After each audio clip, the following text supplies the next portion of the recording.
I have this nagging feeling. I have felt it for as long as I remember. Seldom I have been able to articulate this feeling into thoughts, so I could understand why I have this feeling, let alone explaining this feeling to others. The only thing I could make out of this feeling was, something is wrong.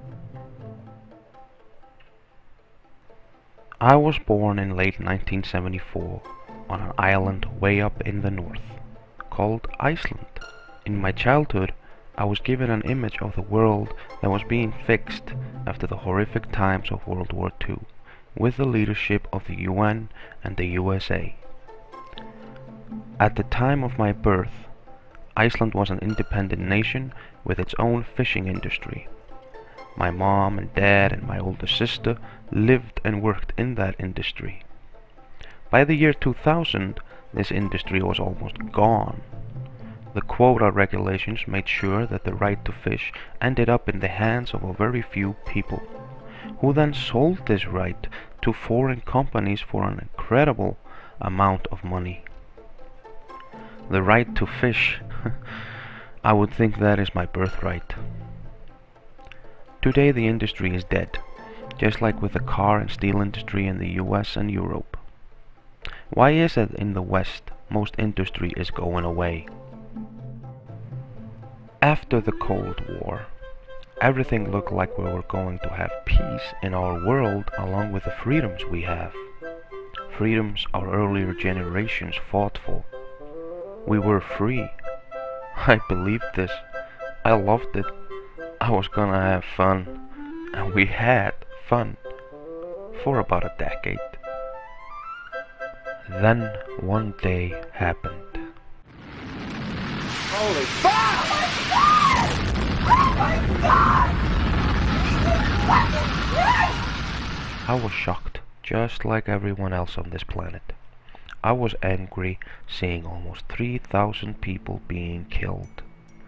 I saw it again and again, because the media had nothing else to talk about for the weeks in the aftermath. I got hypnotized. I felt hate and more hate. Hate towards those they told me again and again who were responsible. Bin Laden and those terrorists in a faraway land. I said, let's just drop the bomb on those fuckers. I was thinking like this for 4 years. In the meantime, I moved to Denmark, a nation with many immigrants from the Middle East. I learned that the image I had been given on the Muslim community was a lie. The image I had was created from the mainstream media, which was my only source of information at the time. Then in 2005, I got a connection to the internet, my first computer in 5 years. I started searching for information connected to the date 9/11. What I found was completely different than what I learned from the mainstream media.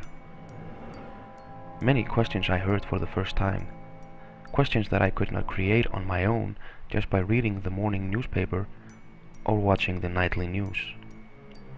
Questions like, where was NORAD on this day? Where is the airplane at the Pentagon? Why is the hole in the Pentagon smaller than the airplane? Why did the towers fall in freefall speed? Why did Building 7 collapse? The list is long. With all the evidence I had seen on the 9/11 incident that broke down the official story in so many ways, I started to believe my nagging feeling. There's definitely something wrong. I started to question everything. I asked myself, if this 9/11 event is a conspiracy, what else is being hidden? What other events or situations could be manipulated? What if our whole society is there to serve the few?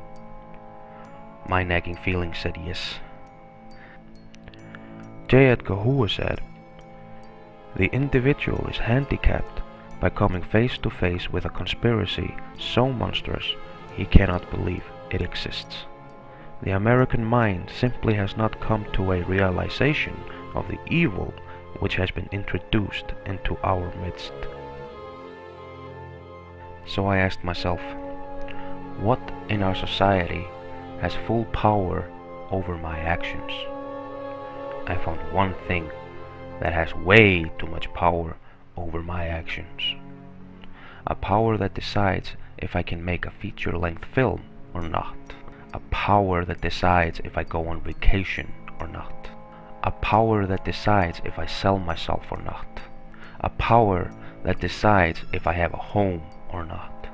A power that can decide if I eat or not. This power is the monetary system, our money. Everything rolls around it. Everyone needs it. And every decision in life today is made with the monetary situation in mind. So I asked, where does the money come from? What is money? At first, I believed that our government is making this money for the people it serves. I was wrong. Then we have the money. What you do is you go to the bank and you borrow money that has never, does not, and will never exist, called credit, and then you mortgage your house to it, you mortgage your car to it, your land to it, your business to it, and if you don't pay back money that doesn't exist, called credit, then the people that have lent you that non-existent money get your car and your business and your house. Yes, that makes sense. And this money scam, where they get us into debt by borrowing money that has never, does not, will never exist, is in the very DNA of society. It controls choice, controls maneuverability, or if we allow it to, controls society. And who controls money? Controls society. Who controls money? A tiny few people, as we'll see. But you don't want to talk about that. Hey, honey, quick, on the Jerry Springer Show, this man's going to hit his girlfriend. Quick, quick. Watch this. Shut up. For a long time, we have had two sets of laws. The law of the land and the law of the water. The law of the land is the law of any land, and they are different between different places. You can do certain things in Denmark that you cannot do in Russia, and vice versa. The law of the water is called Maritime Admiralty Law. These laws are above any law of any land. These laws came about centuries ago when ships sailed the seas with all sorts of goods between different places. When our monetary system started to become worldwide, Maritime Admiralty Law became the law of banking. They are also the laws of churches and courts. When you stand inside a bank, the laws you know in your land no longer apply. There are different laws for you when you stand in a bank or when you stand outside of it. You can see in many banks and courts the maritime flag of the nation it is in. Maritime flags of nations on ships are there to tell what laws apply to that ship. Same with a bank. In the US, the maritime flag is almost the same flag as the US flag. The only difference is that this flag has a golden border. Notice that every US soldier has that flag on its arm, and not the regular US flag. This should tell you who those soldiers are really working for. The world of admiralty it's a concept and it's a philosophy. There's two kinds of law in the world. There's civil law and there's the law of water and money. Well, we have our common law system where collective groups of people come together and they agree to follow particular behavioral patterns. However, the banking system, or the banksters or gangsters or whatever you want to call them, have collectively, through thousands of years, have set up a situation where they can manipulate people to superimpose a legal system that is not based entirely on law, it's based on commerce. And so this artificial let's pretend construct has basically been superimposed over our law of our land. I learned the rules of modern banking. It is called fractional reserve banking system. Every bank in the world only has to have a fraction of the amount that the bank has in store to loan out to other people. That is, a bank can loan out to you $100 when it only has $10 in store. And those $10 is other people's money that they keep in their computer vaults. Today we live with fiat money. What does fiat money mean?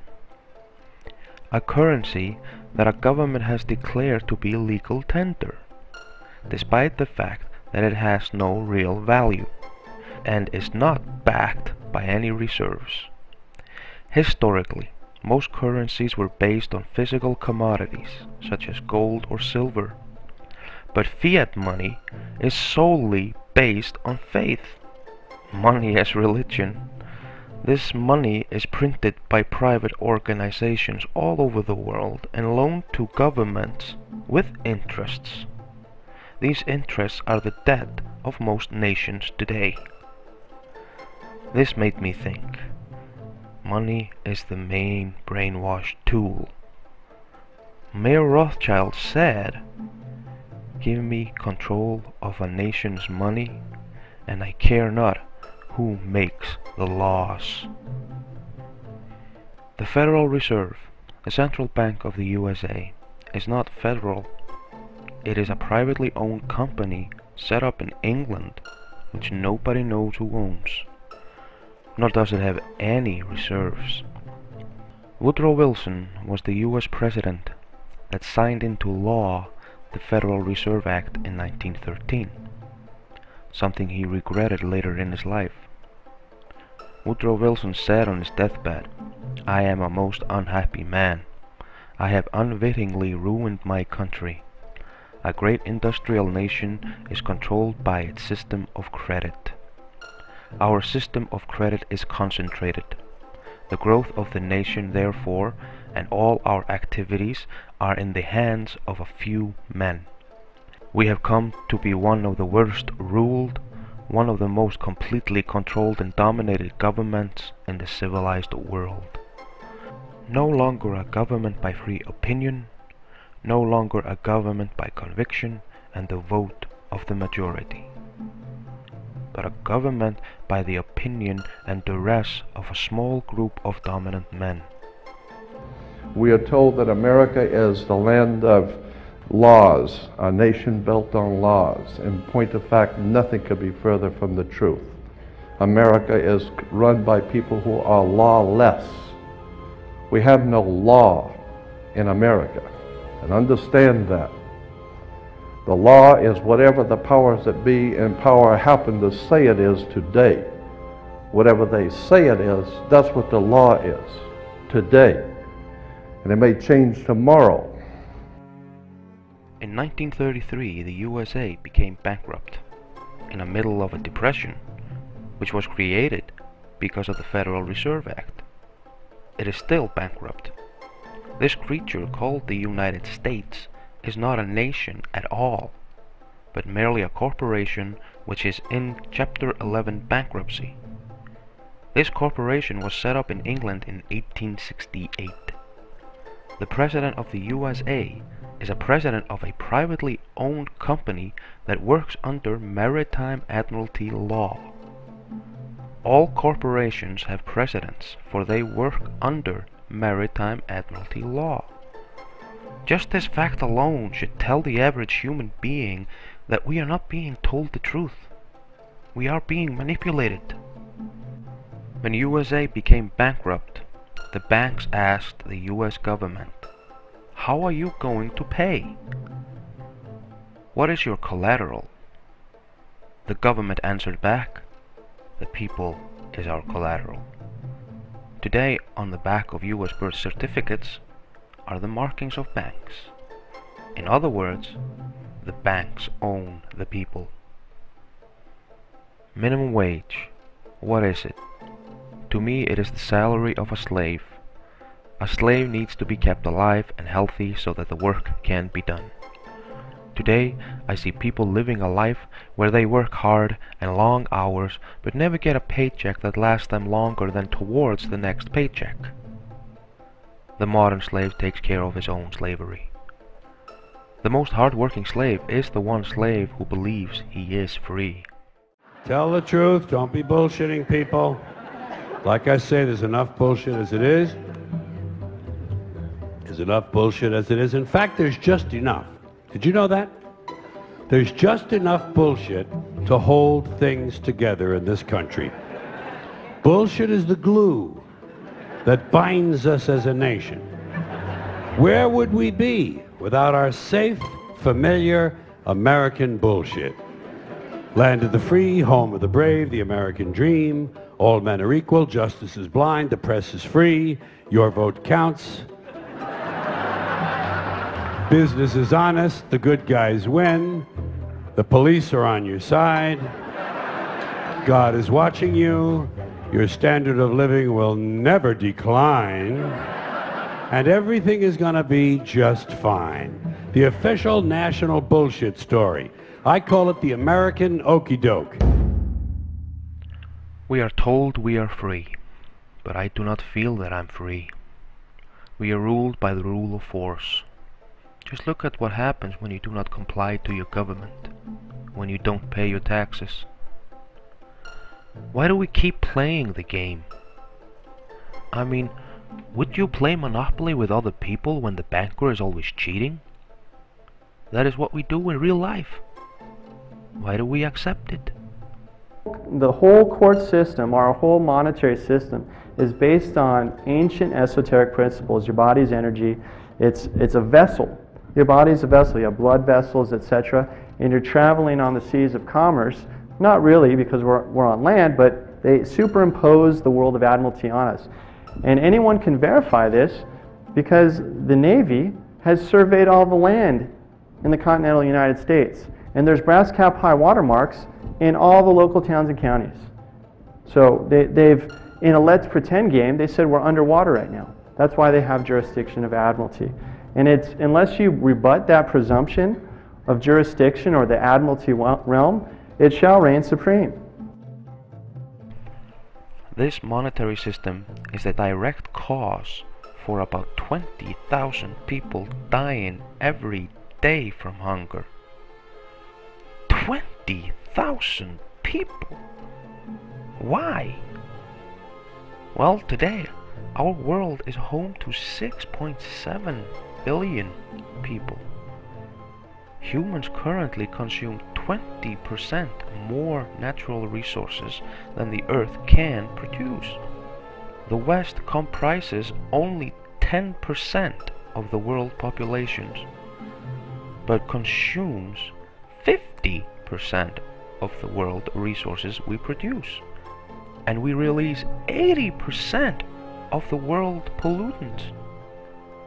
Just this tells me how it can be that so many people suffer. My lifestyle is a cause for this suffering. And if only people in my society would allow themselves to feel the pain of this suffering and understand our connection to it, then we would no longer accept the pain caused by our lifestyle. War, poverty, corruption, hunger, misery, human suffering will not change in a monetary system. That is, there'll be very little significant change. It's going to take the redesign of our culture, our values, and it has to be related to the carrying capacity of the earth, not some human opinion or some politician's notions of the way the world ought to be, or some religious notions of the conduct of human affairs. In East Germany, before the Berlin Wall fell, the idea was that everyone should hold a job, even though there weren't enough jobs for the people. One man worked at the crossroad controlling the street lights. All day he sat there turning lights from red to green and back to red again. All day. When the workday ended, he stood up, pressed the automatic button and went home. What a waste. It's not politicians that can solve problems. They have no technical capabilities. They don't know how to solve problems. Even if they were sincere, they don't know how to solve problems. It's the technicians that produce the desalination plants. It's the technicians that give you electricity, that give you motor vehicles, that heat your house and cool it in the summertime. It's technology that solves problems, not politics. Politics cannot solve problems because they're not trained to do so. Technology is exactly the reason for Iceland's economy crashing in 2008. The fishing industry died the same day the fishing trawler fleet was replaced by fishing freeze trawlers in the 80s. Before that, the industry was kept alive because the trawlers fished around Iceland and brought the fish back to land to be worked on by people, packaging and freezing the product. The freezing trawlers made it possible to work the fish and freeze it on board with machines, making the industry on land obsolete. This of course should have freed most Icelanders from the repetitive jobs and give everyone a comfortable life. But because of the quota regulations, the right to fish is in the hands of the few, keeping the populations in heavy debt to the bankers. Today, Iceland is in the process of losing its independence to the EU.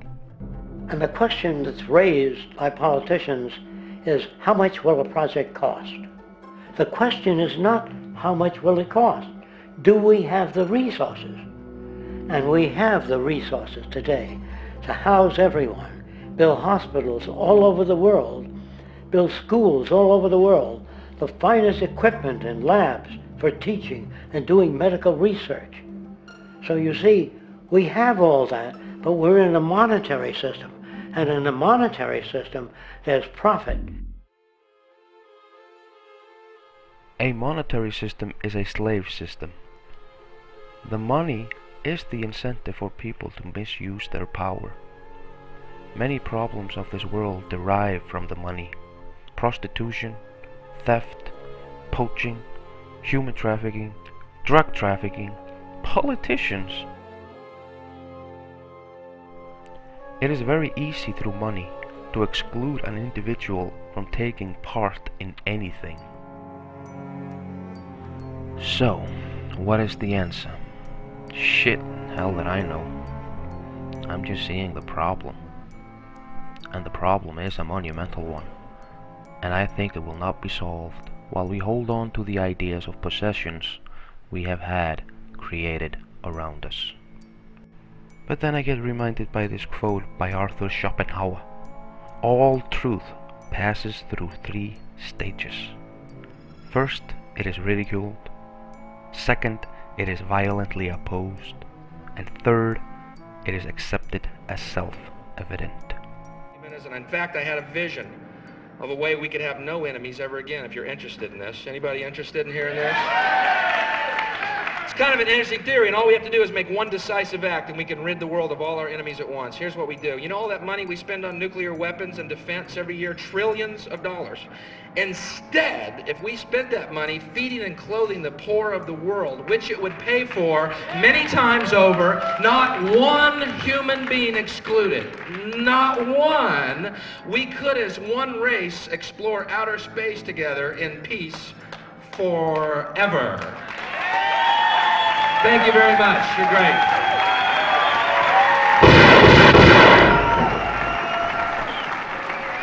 John Lennon sang, "Imagine no possessions. I wonder if you can." After some time wondering on this idea of a world without possessions, I found the Venus Project. I find it to be a brilliant idea. A world where our economy is resource-based instead of our modern growth-based economy. Jacques Fresco is one of the greatest thinkers of our time. He believes that technology can save us from this madness. I suggest you Google and study it. Already today, technology is taking away jobs, and when a machine takes my job in this growth-based economy, how can I support myself? how am I supposed to sell myself for money? Now, America is inclined toward fascism. It has a propensity by its dominant philosophy and religion to uphold the fascist point of view. American industry is essentially a fascist institution. If you don't understand that, the minute you punch that time clock, you walk into a dictatorship. We're given notions about the respectability of work, and I really look at it as being paid slavery. They're brought up to believe that you shall earn your living by the sweat of your brow. That holds people back, freeing people from drudgery, repetitive jobs which make them ignorant. You rob them. In our society, that is a resource-based economy, machines free people. You see, we can't imagine that because we've never known that kind of world. What we want to do is to eliminate the causes of the problems, eliminate the processes that produce greed and bigotry and prejudice and people taking advantage of one another and elitism, eliminating the need for prisons and welfare. We have always had these problems because we have always lived within scarcity and barter and monetary systems that produce scarcity. If you eradicate the conditions that generate what you call socially offensive behavior, it does not exist. The guy said, well, isn't that inborn? No, it's not. There is no human nature, there's human behavior, and that's always been changed throughout history. You're not born with bigotry and greed and corruption and hatred. You pick that up within the society. Is there a hidden hand? Is the world like this because someone wants it to be like this? Or is it just one monumental coincidence? What do you think?